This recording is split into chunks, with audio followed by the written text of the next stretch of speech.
ഇത് പറഞ്ഞ് എന്നെ മതലിൽ കുത്തിപ്പിടിച്ച് ചേർത്ത് വെച്ചിട്ട് ചെവി പൊത്തി ഒരൊറ്റ അടി വിട്ടത്.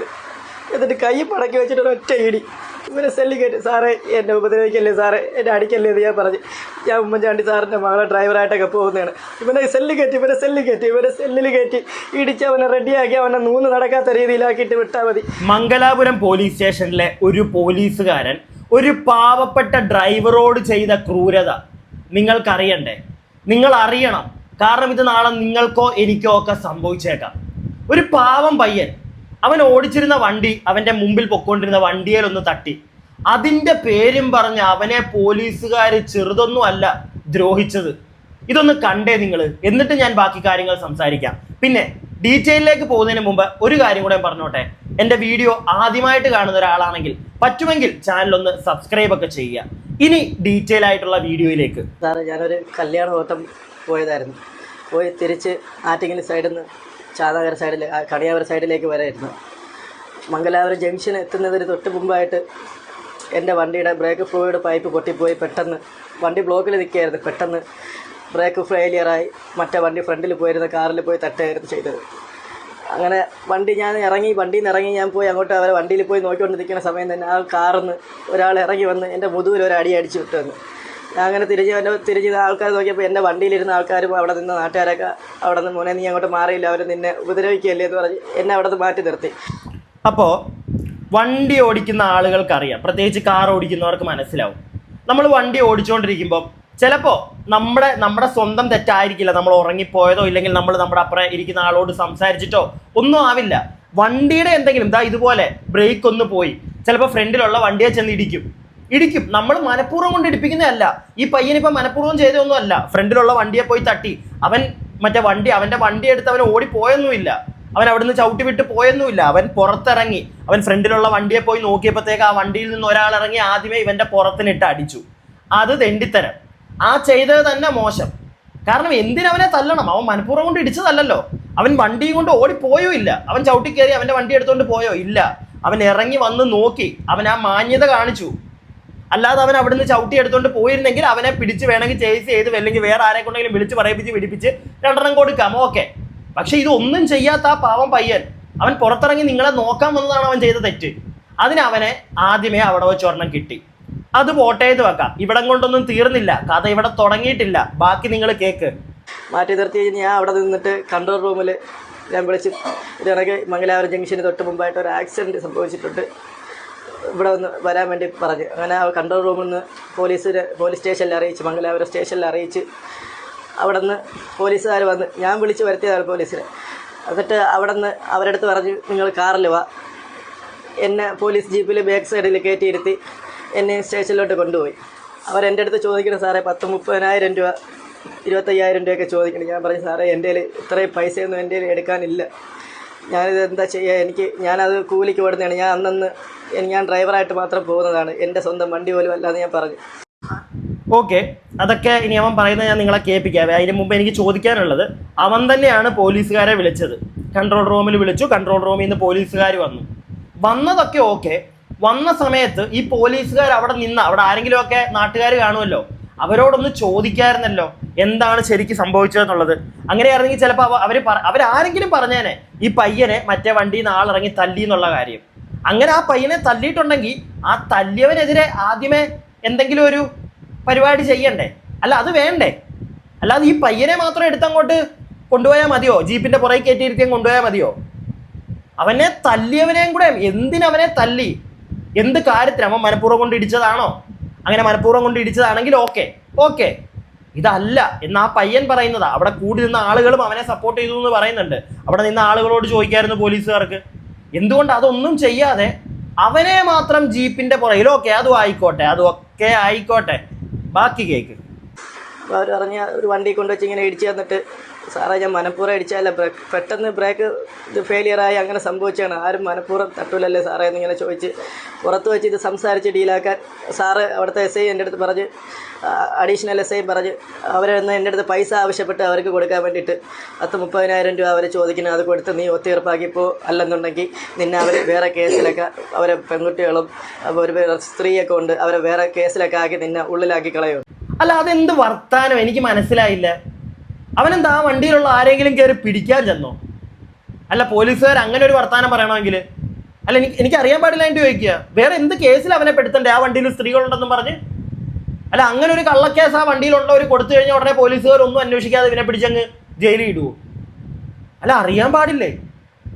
ഒത്തുതീർപ്പൊക്കെ ഓക്കെ മനസ്സിലാവും. ഇങ്ങനൊരു കേസ് ഒരു പോലീസ് സ്റ്റേഷനിൽ വരുമ്പോൾ ആദ്യമേ പോലീസുകാർ ചെയ്യുന്നത് അവരെ ഒത്തുതീർപ്പാക്കി വിടാൻ നോക്കും. കാരണം എന്തിനാണ് ഇത് ജയിലിൽ പോയി അതിന്റെ പുറകെ കോടതിയിൽ പോയി പിന്നെ അതിന്റെ പുറകെ കിടന്ന് ഓടി നടന്ന് മെനക്കേടാണ്. അതുകൊണ്ട് തന്നെ മാന്യമായിട്ട് പോലീസുകാർ അത് ഡീൽ ചെയ്യാൻ നോക്കും. അത് മനസ്സിലാക്കാം. പക്ഷെ അതിൻ്റെ ഇടയ്ക്ക് ഞാൻ നേരത്തെ പറഞ്ഞ ഈ പറഞ്ഞ ഡയലോഗ് അത് അങ്ങനെ അങ്ങ് കോംപ്രമൈസ് ചെയ്യും. ഇല്ലെങ്കിൽ അതിനകത്ത് വണ്ടിക്കകത്ത് സ്ത്രീകളൊക്കെ ഉള്ളതാണ്, അവർ വേറെ രീതിയിൽ കേസ് കൊടുക്കും.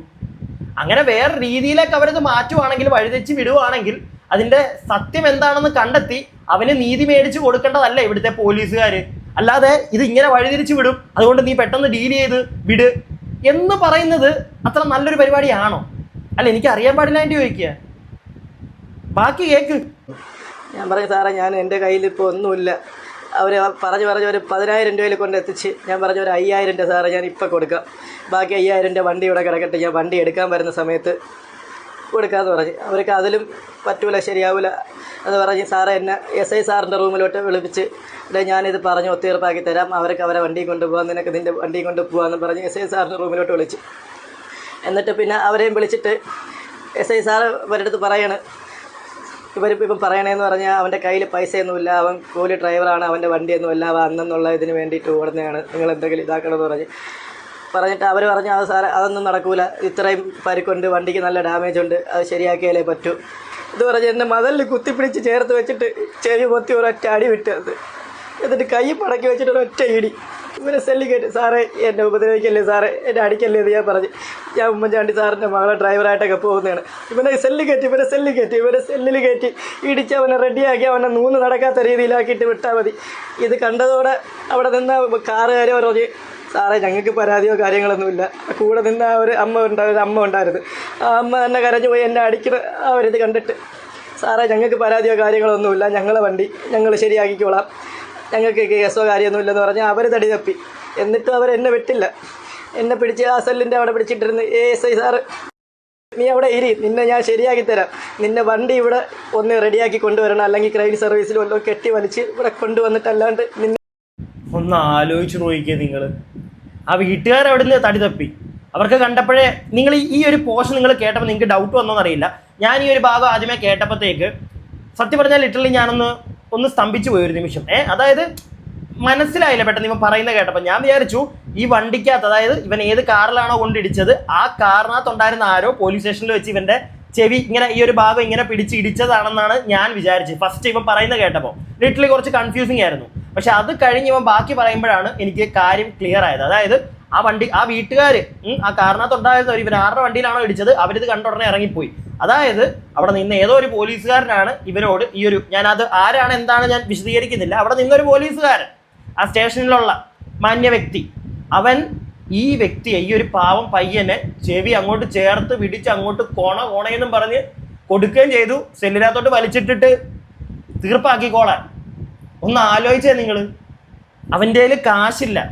അവൻ തന്നെ പറയുന്നുണ്ട്, അവൻ വേറൊരാളുടെ വണ്ടിയാണ്, അവൻ അതും കൊണ്ട് ഓടാൻ പോയതാണ്, തുച്ഛമായ പൈസ അവനെ കിട്ടത്തുള്ളൂ, അതിനകത്തുനിന്ന് 5,000 രൂപ അവൻ അന്ന് തന്നെ കൊടുക്കാന്ന് പറഞ്ഞു, ബാക്കി അവൻ പിന്നെ കൊടുക്കാം, വണ്ടി ഇവിടെ കിടന്നിട്ട് അത് കൊടുക്കുമ്പോൾ തന്നാൽ മതി, അത്രേ അവനെ കൊണ്ട് പറ്റുള്ളൂ 10,000.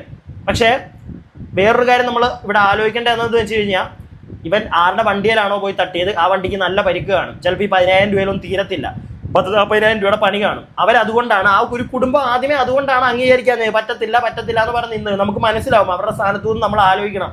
ഒരു വണ്ടിക്ക് ഒരു തട്ട് വന്നു കഴിഞ്ഞാൽ 10,000 രൂപയിലൊന്നും തീരത്തില്ല. അത്യാവശ്യം നല്ല തട്ടാണെങ്കിൽ നല്ല എമൗണ്ട് പൊട്ടും.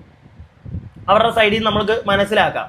എന്തും ആയിക്കോട്ടെ, അവൻ ഈ 10,000 രൂപ അവനെ കൊണ്ട് അതേ പറ്റൂ എന്നൊക്കെ പറഞ്ഞത് എല്ലാം പോട്ടെ, ആ ഒരു ഫാമിലിക്ക് ചിലപ്പം നഷ്ടമായിരിക്കും, അതുകൊണ്ടാണ് അവർ സമ്മതിക്കാതിരുന്നത്, എല്ലാം മനസ്സിലാക്കുന്നു. പക്ഷേ ഇവന്റെ ദേഹത്ത് കൈവച്ചത് 2 പേരാണ്. ഒന്ന്, ഇവൻ ആരുടെ വണ്ടിയിലാണോ തട്ടിയത് ആ വണ്ടിക്കകത്തുണ്ടായിരുന്ന ഒരാൾ ആദ്യമേ. അതും കഴിഞ്ഞ് അവിടെ തന്നെ ഒരു തെണ്ടിത്തരം നടന്നു. അത് കഴിഞ്ഞ് പോലീസ് സ്റ്റേഷനിൽ വെച്ച് അവിടെ നിന്നൊരു പോലീസുകാരനും ഇവനെ എടുത്ത് ചാമ്പിയെന്ന്. നിങ്ങളൊന്ന് ആലോചിച്ചേ. എന്താ ഇവിടുത്തെ പോലീസ് സ്റ്റേഷനിലൊക്കെ നടക്കുന്നത്? ഞാൻ എല്ലാ പോലീസ് സ്റ്റേഷനിലും ഇങ്ങനെയാണെന്നല്ല കേട്ടോ പറയുന്നത്. ഒരുപാട് നല്ല പോലീസ് സ്റ്റേഷനുകളുള്ള നാടാണ് നമ്മുടേത്. ഒരുപാട് നല്ല പോലീസുകാരെ എനിക്കും അറിയാം. പക്ഷെ ഇതൊക്കെ എന്തോ, ഇതൊക്കെ ക്രിമിനലോ പോലീസിനകത്തെ ഗുണ്ടകളോ അങ്ങനെ വേണം പറയാൻ. ആ പയ്യന് കേട്ടല്ലോ, അവനിനി സർജറിയൊക്കെ വേണം. ദിവസം പാവം ദിവസക്കൂലിക്ക് ഓടിക്കൊണ്ടിരുന്ന ഒരുത്തനാ. ഇനി അവൻ അവിടെ ഒന്ന് ആലോചിച്ച് അവൻ്റെ അവസ്ഥ. സത്യം പറഞ്ഞാൽ ഇത് കേട്ടപ്പോൾ എനിക്ക് നല്ല സങ്കടം തോന്നി. എനിക്ക് ചിലപ്പോൾ ഈ ഒരു വീഡിയോ ഒരുപാട് ആൾക്കാർ കാണുമോ റീച്ച് ആവുമോ ഒന്നുമില്ല. കാരണം എൻ്റെ ചാനൽ മൊത്തത്തിൽ ഇപ്പോൾ ഒന്ന് ഡൗൺ ആയി കിടക്കുകയാണ്. ടൈം എടുക്കുമെന്ന് കയറി വരാൻ എനിക്കറിയാം. ആ ഒരു സമയത്ത് ഞാൻ ഈ ഒരു വീഡിയോ ഇട്ടത് ഒരുപാട് ആൾക്കാർ കാണുമെന്നൊന്നും വിചാരിച്ചില്ല. പക്ഷെ കാണുന്ന ആളുകൾ പറ്റുമെങ്കിൽ ഒന്ന് ആർക്കെങ്കിലും ഒക്കെ ഒന്ന് ഷെയർ ചെയ്ത് കൊടുക്കുക. കാരണം ഇങ്ങനെയുള്ള തെണ്ടിത്തരങ്ങൾ നടക്കുന്ന നാടാണ് നമ്മൾ. ഇതൊക്കെ ഒരു ചെറിയൊരു ചാനലിൽ മാത്രം വാർത്തയായിട്ട് വന്നങ്ങ് ഒതുങ്ങി പോവുകയാണ്. ഇങ്ങനെയുള്ള തെമ്മാടിത്തരം കാണിക്കുന്നവന്മാരൊന്നും പോലീസിന് വേണ്ട. എന്തിനാണ്? പോലീസൊന്നും വിളിക്കാൻ പറ്റത്തില്ല. ഗുണ്ടകൾ, തനി ഗുണ്ടകൾ. ഇല്ലെങ്കിൽ ഇങ്ങനെയാണ് ഒരു പയ്യനോട് ചെയ്യേണ്ടത്. ഇവൻ പറഞ്ഞതൊക്കെ ശരിയാണെങ്കിൽ, ഇവരൊരു ചാനൽ, ഒരു മെയിൻ സ്ട്രീം ചാനലിലാണ് ഈ ഒരു കാര്യങ്ങൾ പറയുന്നത്. അതുകൊണ്ട് തന്നെ ആദ്യമേ തന്നെ ഞാൻ അങ്ങോട്ട് തള്ളിക്കളയുന്നില്ല ഇവൻ പറഞ്ഞ കാര്യങ്ങളൊക്കെ. എന്നാലും ഇങ്ങനെയൊക്കെ അവന് സംഭവിച്ചിട്ടുണ്ടെങ്കിൽ ഒരിക്കലും അത് ചെയ്തവൻ വെറുതെ അങ്ങ് പോകരുത്.